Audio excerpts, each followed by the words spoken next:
Hello, mind wanderers. Welcome back to a new exploration into the depths of the psyche.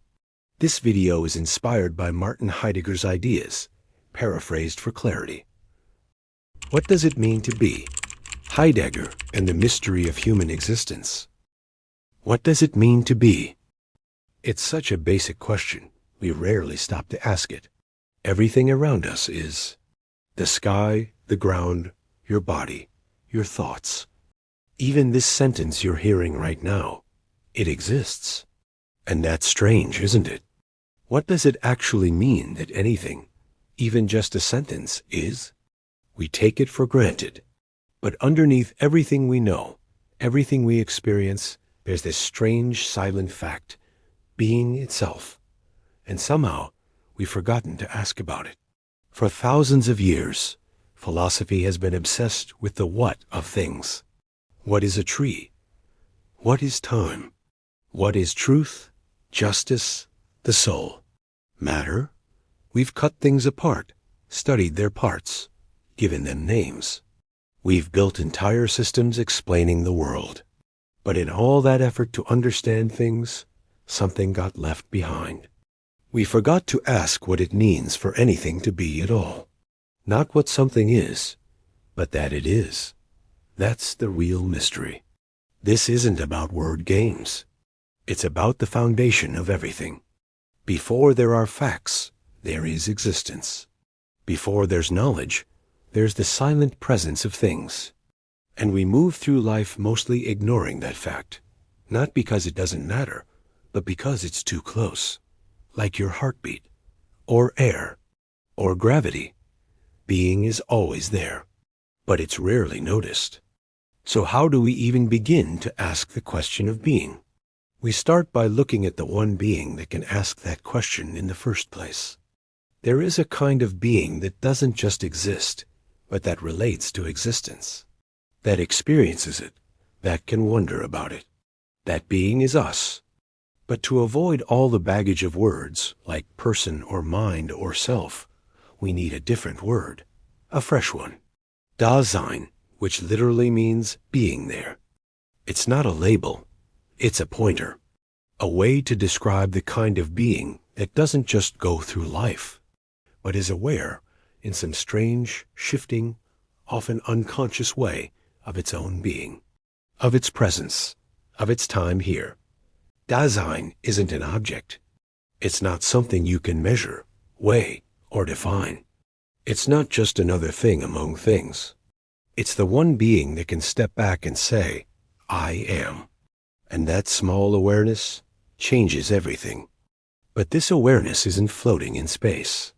It doesn't come from some ghostly mind looking out at the world like it's behind glass. Being human means being in the world. Not like a shoe in a box, but immersed, involved, connected. From the moment we wake up, we're already doing things. Reaching for the alarm, making breakfast, checking our messages, talking, walking, building, deciding. We're never just observing the world. We're engaged in it. It calls to us.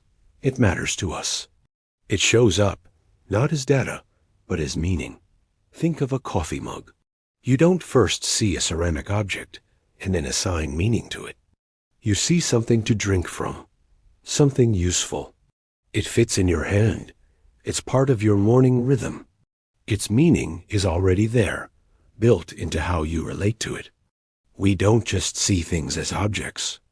We encounter them as tools we use, goals we pursue, obstacles in our way, supports we rely on, and memories that shape us. They already come with significance. And that significance is shaped by what we're doing, what we care about, what we're aiming for. This is what it means to be being in the world. Not just existing in a place, but existing through meaning, through care, through relationships, through possibility. And that's not something we choose. We're already thrown into it, born into a culture, a family, a language, into a body, into time, into habits. We didn't pick it. It just is. And yet, we move through it like swimmers in a current, shaping our path, making sense of things as we go. This might sound abstract, but it's actually the most personal thing there is. Because when you realize what it means to be being in the world, you start to see that your life isn't just a sequence of events.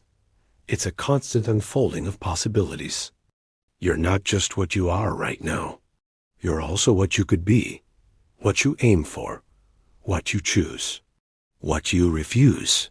That's what makes existence so fragile and so intense.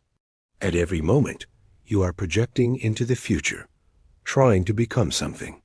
And yet, you're always haunted by the fact that you won't be here forever.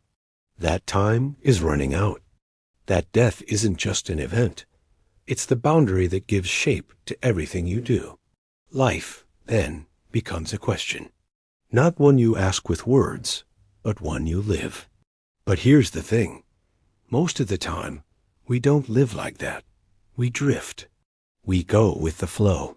We do what they do, what people expect, what society suggests, what's easiest. Not because we're weak, but because it's hard to stay awake to the full weight of our existence. It's easier to stay numb. Living like that, just going along with what people say, doing what's expected, is called inauthenticity. Not because it's fake, but because it's forgetful. It forgets that being is a question, that life is finite, that meaning is something you have to claim for yourself.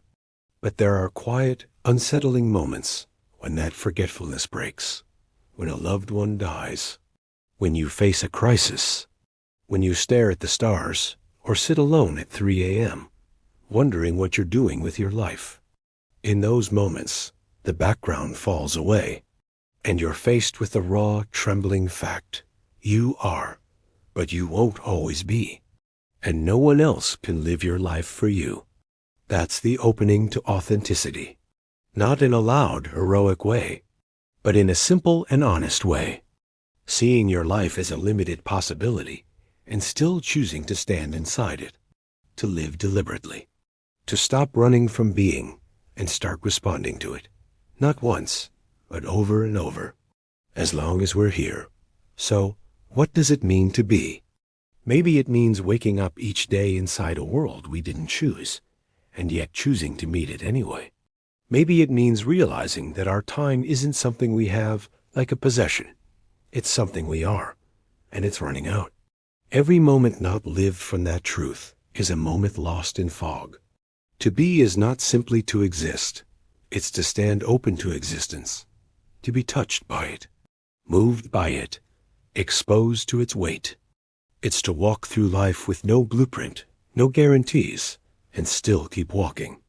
It's to risk presence, to risk care, to be in a world where things can matter, and therefore where things can break your heart. And yes, that means anxiety. Not the kind you medicate, but the kind that tells you something deeper, that nothing is fixed and everything is yours to shape. It means being thrown into a body, a history, a set of circumstances you didn't pick, and still realizing this is your beginning. Not an excuse, a call. It means confronting death, not as a concept, but as a horizon that holds everything, and not turning away. It means refusing to be lulled to sleep by the noise of they, by the endless distraction of habit, media, routine, and instead asking, is this really living? Is this mine? To be means to open your eyes to the givenness of things.